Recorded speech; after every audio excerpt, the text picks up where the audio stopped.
one of our director and owner of such a project, shared her venture in global events in Malaysia, also in France.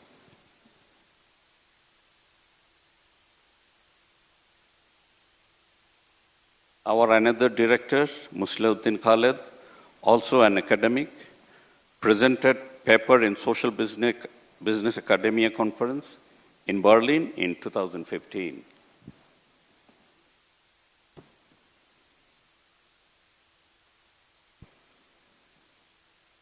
We have simple but clear direction for future. We'll connect to social business investors, corporate social responsibility practicing companies, etc. We'll develop a few social business next year, and we'll continue our umbrella program of creating employment and activate Chittagong Forum. Thank you very much. Hopefully see you in Gottspark in Germany. Thank you very much.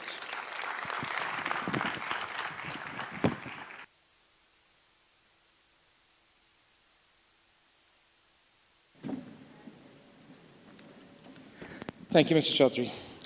Next, we have Yuan Noguier, the head of Unisports Hub at Grameen Creative Lab. Yuan has played a catalytic role in signing the agreement between Paris 2024 Olympic Games and the Yunus Center. For the first time in history, an Olympic game becomes inclusive in nature. This is an incredible breakthrough for the social business movement and for the sporting arena. Could I please invite on stage Yuan?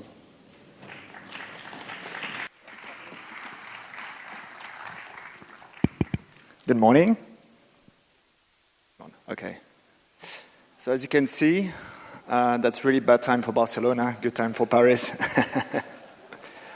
After Brazilian superstar of football Neymar, now Professor Yunus is moving to Paris, of course for money. 6 billion euros to be correct, which is the money that you need to organize the Olympic Games. But what it is that Professor Yunus has to do with the Olympic Games? And what it is that sport has to do with social business. The answer to that is quite simple. Sport and social business are about dignity. There's a word missing. And when we've discovered this power, we've decided to create the Unisports Hub, that it will be a structure that will be dedicated to use sport and business to solve people's problems. The Unisports Hub will have 3 main activities. The first one would be to educate the sport world to social business. For this, we have quite a stretch target for 2019, which is to organize the first sport and social business forum in Lausanne, in Switzerland. But on the road to that, we will have many, let's say, a lot of work to do. We need to get acquainted to these people. And we've already started. This year in May, we've been at the SPOT, which is the main sport innovation conference, gathering more than 400 sport leaders. And Professor Yunus explained there how sport could contribute to a world of 3 zeros. This summer, in front of Paris Social Business House at Les Canaux, we will be showcasing the solution, the social business solution that could be used to organize inclusive Olympic Games. And at the end of this year, we will be in Buenos Aires for the Youth Olympic Games. And here we will also have a very ambitious program with workshops and with speech of Professor Yunus to the Olympic world. So that's the first activity of the Unisports Hub. The second activity of the Unisports Hub will be about helping these sports organizations to implement social business. And for that, we have a really great news and a really great playground to play with. And these are the Olympics in Paris. We have signed our first contract, a 7-year consulting contract with Paris 2024 to help them deliver the first Olympic Games, the first inclusive Olympic Games of their history by using social business.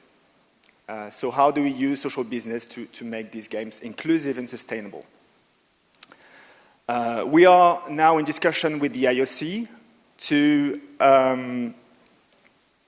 see how we can help the 40% of Olympic athletes that are living below the poverty line. I would say 40% of the people that you see on the TV that are playing for the Olympics, they are below the poverty line.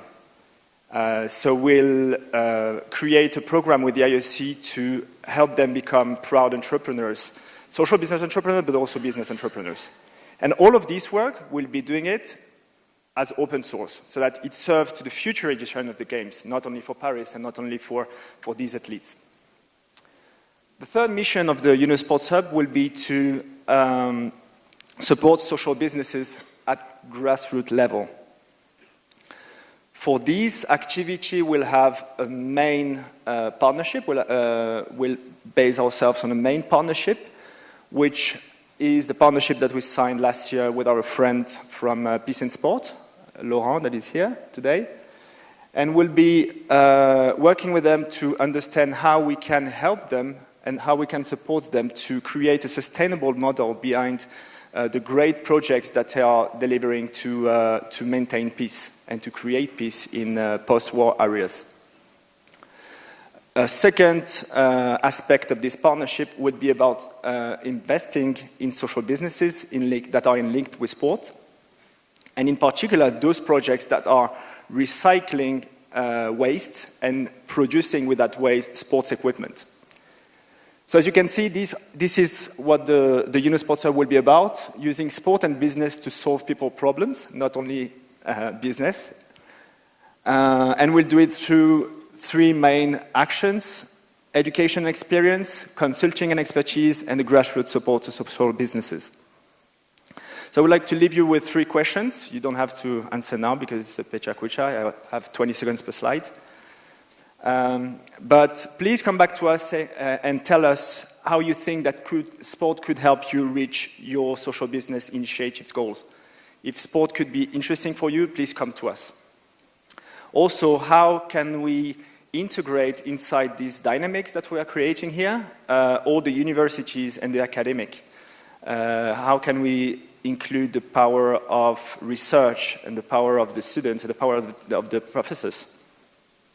And finally, how can we use social business as a way to make the sports world, and specifically the sport clubs and the sport NGOs that have a really important social role, how do we use sport? How do we use social business to make these projects sustainable? So I leave you with a great quote from a great man, which was the speech that Professor Yunus delivered to the IOC in Lausanne to defend Paris 2024 bid. And I take this opportunity to thank, of course, Professor Yunus, and to thank Hans, and to thank Lamia, and to thank the Yunus Center team and the Grameen Creative Lab team, because this is already being a success, and this has been a tremendous piece of work and piece of teamwork since 3 years. So thank you very much.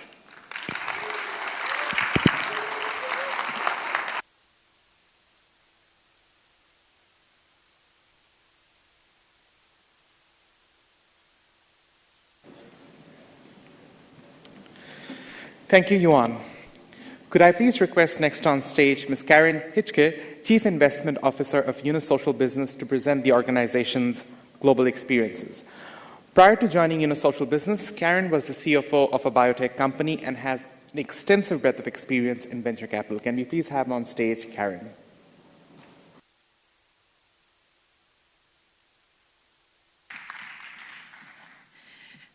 Good morning, everybody. As we all know, inequality is the main problem of our time, and we heard Professor Yunus Yu, but also various speakers talk about that already yesterday. It's really a danger to human life on the planet.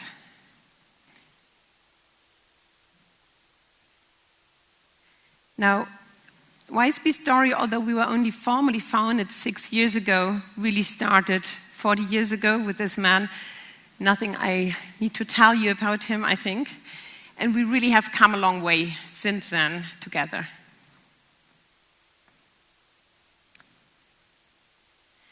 WISE-Bee, our mission is really to bring social business into the world, to support social business entrepreneurs worldwide.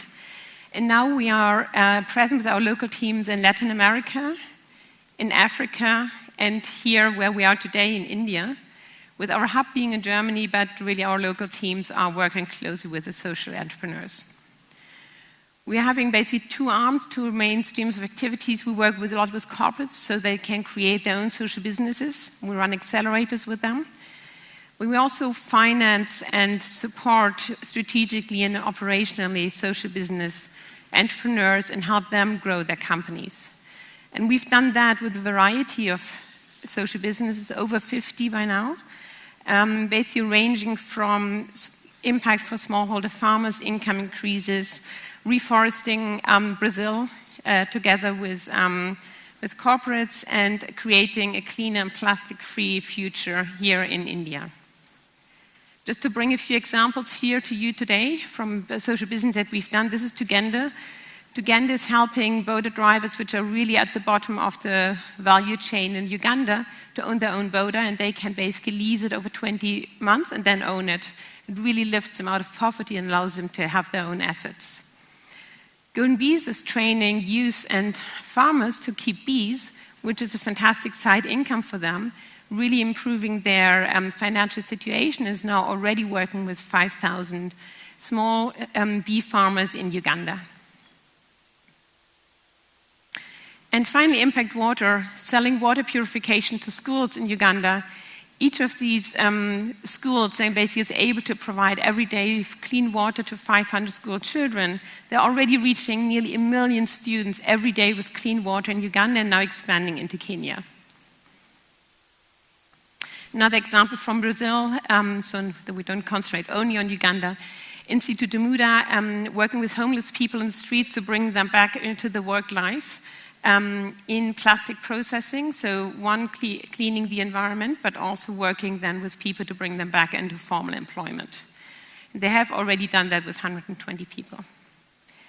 But this is not where it ends. And in fact, today we're in India, and last year we launched WISE-Bee India together with Suresh Krishna, who you certainly all have met now here, and you know. And we've done 3 investments now already here in India, which every day impact people's lives.